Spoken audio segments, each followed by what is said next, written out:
रयत foundation नेहमीच नवनवीन सामाजिक उपक्रम राबवते। याचाच भाग म्हणून जिल्हा आपत्ती व्यवस्थापन टीम सोबत जिल्हाधिकारी कार्यालयात अनोखा रक्षाबंधन उपक्रम संपन्न झाला।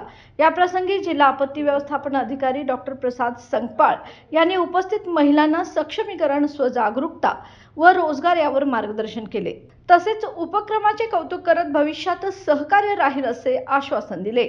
रक्षाबंधन सोबतच प्लास्टिक मुक्तीचा संदेश देत चहासाठी प्लास्टिक कप ऐवजी स्टील ग्लास वापरण्याचे आवाहन करण्यात आले व स्टील ग्लासचे वाटप करण्यात आले। या उपक्रमास रयत फाउंडेशनच्या संस्थापक अध्यक्षा उज्ज्वला पटेल, शैलेजा गिरीगोसावी, धनश्री जाधव, संगीता पोद्दार, वीणा सरनाईक, दीपाली खराडे, अवंती धर्माधिकारी, दीपा सावर्डेकर, नविता नाईक आदी सदस्य उपस्थित होत्या। तसेच जिल्हा आपत्ती व्यवस्थापन टीमचे कृष्णा सोरटे व संपूर्ण आपदा टीमचे सहकार्य लाभले। या उपक्रमाद्वारे जीवाची पर्वा न करता आपत्तीच्या काळात कार्यरत राहणाऱ्या जिवंत वा दिवंगत अशा सर्व मानवतेचे रक्षण करणाऱ्या हातांना राखी बांधून सामाजिक बांधिलकीची रक्षाबंधन साजरी करण्यात आले। नमस्कार, मी सौ उज्ज्वला मनीष पटेल, संस्थापिका अध्यक्षा रयत फाउंडेशन।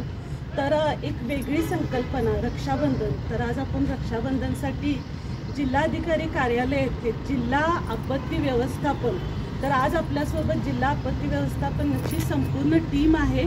आज सर आहेत, प्रसाद संकपाळ सर आहेत आज आपल्यासोबत। आणि आज आम्ही इथं रक्षाबंधन साजरं केलेलं आहे।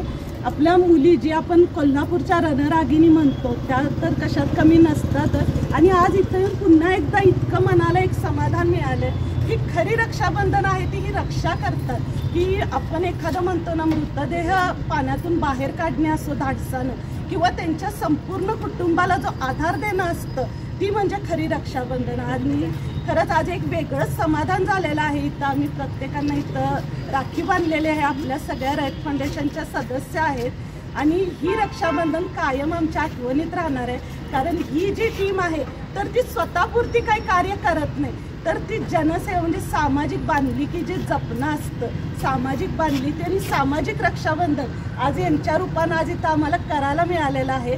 आणि या गोष्टीचा खूप आनंद आहे। आणि संपूर्ण आपत्ती व्यवस्थापनाला रक्षाबंधनच्या खूप खूप शुभेच्छा। तुम्ही सगळे ही रक्षा जी सामाजिक करताय ती खूप मोलाची आहे। आणि आई अंबाबाईच्या आशीर्वादानं तुम्हाला जास्तीत जास्त बळ मिळो तुमच्या कार्याला, हीच मी सदिच्छा देते। धन्यवाद।